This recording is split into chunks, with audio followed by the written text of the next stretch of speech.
आम चुनाव में कोरोना नियमों का पालन करते हुए अपनी पार्टी के प्रयागराज मंडल के उम्मीदवारों के समर्थन में मुझे सुनने के लिए यहाँ भारी संख्या में इकट्ठा हुए हैं, तो उसके लिए मैं आप सभी लोगों का हार्दिक दिल से आभार प्रकट करती हूँ। और अब मैं सबसे पहले अपनी पार्टी के संबंध में ये कहना चाहूँगी कि हमारी पार्टी ये चुनाव उत्तर प्रदेश की सभी विधानसभा सीटों पर अकेले अपने बलबूते पर ही पूरी तैयारी दमदारी के साथ यहाँ सन 2007 की ही तरह फिर से अपनी पार्टी की पूर्ण बहुमत की सरकार बनाने के लिए लड़ रही है, ताकि आपको वर्तमान में भाजपा के चल रहे जातिवादी, संकीर्ण, अहंकारी व तानाशाही वाले शासन से मुक्ति मिल सके। इसके साथ ही हमारी पार्टी ने पूर्व की तरह इस चुनाव में भी बीएसपी से जुड़ने की तादाद को ध्यान में रखकर फिर उसी अनुपात में ही यहाँ सर्व समाज के लोगों को टिकट भी दिए हैं। और अभी चुनाव में आप लोगों को अपना वोट कांग्रेस, बीजेपी, सपा व अन्य विरोधी पार्टियों को न देकर केवल अपनी एकमात्र हितैषी पार्टी बहुजन समाज पार्टी को ही देना क्यों जरूरी है, इसे आप लोगों को समझना। पिछड़े वर्ग की आरक्षण संबंधी मंडल कमीशन की रिपोर्ट को भी लागू किया था, जिससे फिर बीएसपी ने अपने कड़े संघर्ष व अथक प्रयासों से केंद्र में रही उस समय श्री बीपी सिंह की सरकार से ही लागू कराया था। साथ ही इसी सरकार में ही बाबा साहब डॉक्टर भीमराव अंबेडकर को भी भारत रत्न की उपाधि से सम्मानित किया गया था। लेकिन अब केंद्र व अधिकांश राज्यों की भी सत्ता से बाहर होने पर यही कांग्रेस पार्टी खासकर दलितों, आदिवासियों व अन्य पिछड़े वर्गों के वोटों की खातिर आए दिन किस्म किस्म की नाटकबाजी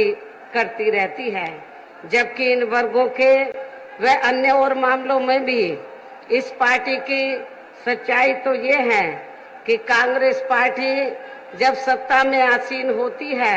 और इनके अच्छे दिन होते हैं तो तब इस पार्टी को इन वर्गों का विकास व उत्थान आदि याद नहीं आता है, तथा न ही इनको महिलाओं की भी भागीदारी याद आती है। और यदि कांग्रेस पार्टी ने ये सब कुछ किया होता, वीकर सेक्शन के लिए कुछ किया होता, तो फिर हमें बीएसपी को बनाने की जरूरत नहीं पड़ती। इतना ही नहीं बल्कि इस पार्टी के बाद खासकर यहाँ सपा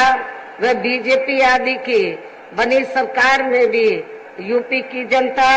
अधिकांश मामलों में काफी ज्यादा दुखी रही है। सपा की सरकार में तो ज्यादातर यहाँ गुंडों, बदमाशों, माफियाओं,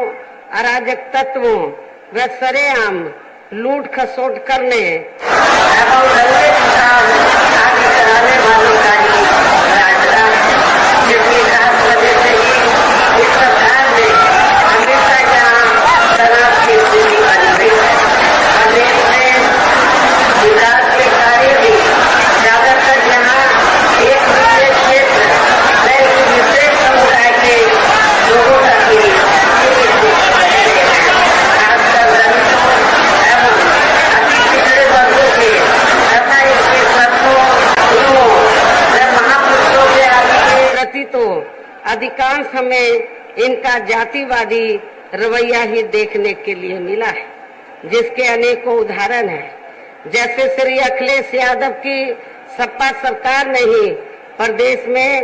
एससी व एसटी का सरकारी ठेकों में आरक्षण खत्म कर दिया था, जिसकी देश में पहली बार यह व्यवस्था बीएसपी की सरकार में ही की गई थी। संसद में सपा ने एससी व एसटी का पदोन्नति में आरक्षण का बिल फाड़ दिया था तथा फिर उसे पास भी नहीं होने दिया था। साथ ही माननीय कोर्ट के निर्णय की आड़ में एससी व एसटी के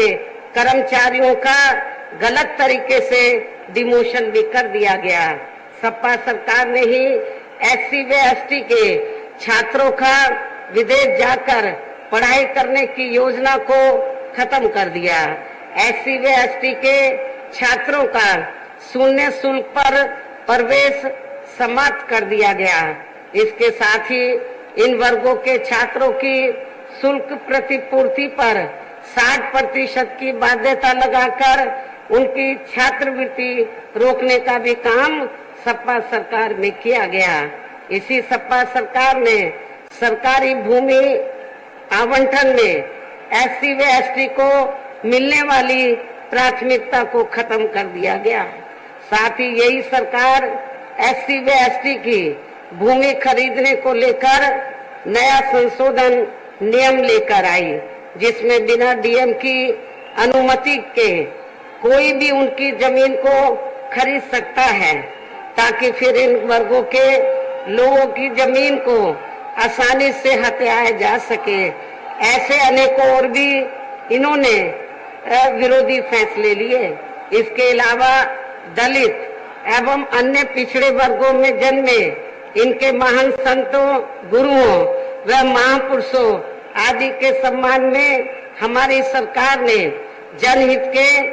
अनेकों योजनाओं के जो नाम रखे थे, साथ ही नए बनाए गए जिलों, यूनिवर्सिटी व पार्क आदि के जो नाम रखे गए थे, वे सभी अधिकांश सपा सरकार ने बदल दिए, जिसके तहत ही संत रविदास जिले का नाम भी बदलकर भदोई कर दिया गया, जो आपका पड़ोसी जिला है। इस प्रकार से इस पार्टी का इनके प्रति ऐसा है ये प्रेम, इनका असली समाजवाद। इतना ही नहीं बल्कि हमारी पार्टी तो इन मामलों को लेकर